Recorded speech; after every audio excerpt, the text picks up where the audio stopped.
Hey now, Victorinox here. Got some cool Swiss Army knives to look at today. First off, got a late mid-70s Tourist. The 234KU. So, we got the key ring hooked to the liner there. Bong bong, usual stuff. Got the 4-turn corkscrew with the fluting. I love it. Aluminum liners. Got that reamer. Bong bong, there she is. Beauty. No sewing eye on that one. We've got the can opener with the 2D Phillips. Note that beautiful honey-colored nickel silver shield. She's lovely. Got no 90-degree stop on the cap lifter with the stripping notch and the flathead screwdriver. Maybe even a little tiny pry bar if you're gentle with her. We've got a pen blade. Oh, pen blade. You came and you bored me to death. Yep, it's a pen blade. It's boring, but it's great. Does the job. Great little blade. Would be better if it's a clip blade, but come on now. Can't have it all. Victorinox likes to tease us. And then we got the big boy blade with the 4-line tank stamp. Note the V is the same size as the Victorinox letters. Not a larger V like later tank stamps. And of course, we've got the crossbow. William Tell's famous crossbow. He was a beast with the crossbow in Swiss legend. And the Officier Suisse. If you didn't know, that's French for Officer Swiss. So, the predecessor to that is the one looked at recently. This is what... Yeah, why don't you keep it down out there? Yeah, tell me about it, lady. Listen, this is a beauty. Look how bold the nickel silver shield is. Look at that beautiful awl. Look at the nickel silver liners. Listen to the horse making a bunch of racket out there. Listen to the 5-turn corkscrew. Make absolutely zero sound except that fantastic bong bong. Bam! Look at that. Note. Same cap lifter, except now we've got the sharpened edge on it. Same can opener, except it says U.S. patent pending. Used this from 51 to 53, and then they switched to the Swiss patent. Those exposed rivets, that bail, oh my God. The best part yet? Boom, the clip blade. A lovely, lovely little clip blade. And that's that for the clip blade. Then we've got that blade. Done a little polishing work on it. Zulauf Langenthal. The 3-line tank stamp. Victorinox Switzerland stainless. I believe this was 42 to 57, somewhere in that. I might be wrong about that. I haven't actually looked it up, and it's impossible to memorize all this. Important. Hey, woo!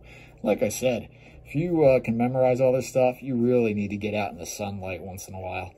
Got William Tell's famous crossbow again with the Victoria Officier. I previously in a video I was confused because I looked at the wrong chart, and this was actually a tank stamp from 52 to 57. That pretty much nails that this was either a 1952 or 53 knife. So, a very early version of the 234KU, but a very important step in the path to a modern Swiss Army knife. Now let's take it back even further, something I've been holding on to for a little while. Look at that beauty. This came all the way from the Netherlands, and I am so happy to have it. I was looking for something like this for so long, and then it just basically fell into my lap. There's beautiful brass exposed rivets. This chip was falling out. I kind of repaired it. I'm not completely happy with it. I'm going to do some more work on it, but for right now, it's rock solid. It ain't going anywhere.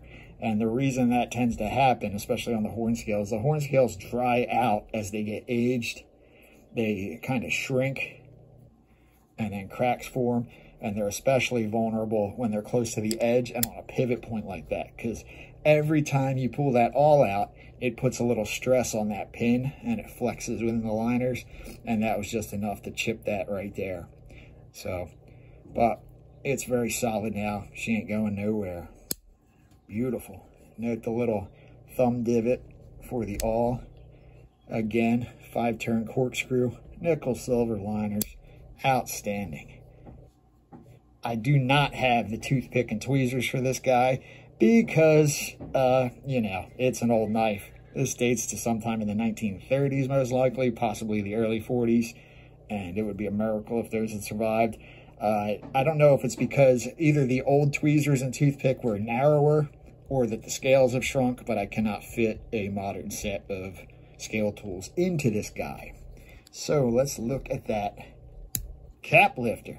No strip and notch, flathead screwdriver, and look at that. The cap lifter has the famous cross with the Army Swiss stamp, where the Swiss Army name come from.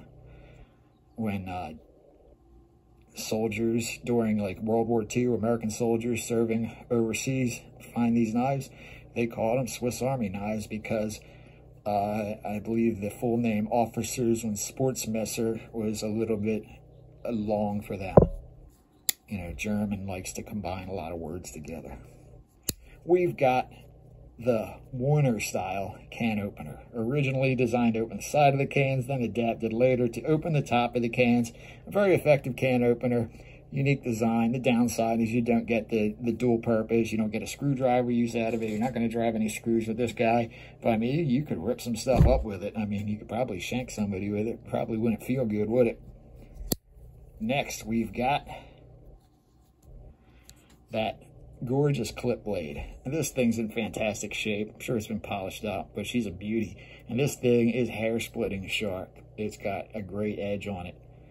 Very little wear for a knife of this age. That's outstanding. It's definitely been used, but not abused by any means. Then finally, we got the main blade. A little wasted down from sharpening, but not very much. Probably about 90% intact. And note that tang stamp. And of course, I could have looked this up earlier, but I didn't. I believe this is like a 1925 to 42 tang stamp. I might be completely off on that. I know this dates it in the 30s and early 40s, though. Victorinox with the crossbow, with the Victorinox set in a ribbon. Outstanding. Note the detail on the crossbow. It even has the full shape of the stock and like where your finger, the trigger rest would be. Very cool detail there. Nothing on the back of it because Army Swiss is on the cap lifter. But man, this buffalo horn, it just has a great feel to it, a great look. It is a very durable material if well cared for. You can basically sand it and repair it like plastic and stuff, but you know, just matching the color's a little tough sometimes. But I just love the grain of it, the duality in the colors. You know, it's very dark on the back. We got this little light patch here. I have another knife that has all like a cream colored front and then a completely dark back. I mean, I love the contrasting colors in these old horn knives. So we can see the evolution of the Tourist. This is a 234K U, with the U being for the bale, K being for Klein or small. This is actually in their catalog was a 205K. When they changed can openers, they changed the designation for that. And then finally, we've got what's basically a modern one. Yes, it's from the mid to late 70s, but it's basically the same as the modern ones. A few minor details change. But anyway, cool little knife. Very happy to have it. They're so cool, man. These old ones are just, let's have a last look at it. I mean, look at that. It is just fantastic. I love the color that those nickel silver shields take. I didn't want to do much cleaning to it. I just kind of leave them as they are most of the time. I'm not like sticking this thing in my mouth or cutting food with it, so I'm not too worried about it. But she's just a beauty, man. Very happy to have this in my collection. This is definitely one, probably in my top 5 Swiss Army knives. And we'll see it again in my upcoming 84mm video when I get to that. Going to have, I've already done, I did the 91mm in 2 parts because I have the most of them. And I'll probably do a Wenger video and then an 84mm video. Maybe 1, maybe 2 parts, depending how long it goes. And then I'll do a video of some clones and some oddballs and stuff. So keep an eye out for them. Anyway, thanks for watching. Shut up, horse. And I will see you in the next one. Victorinox out.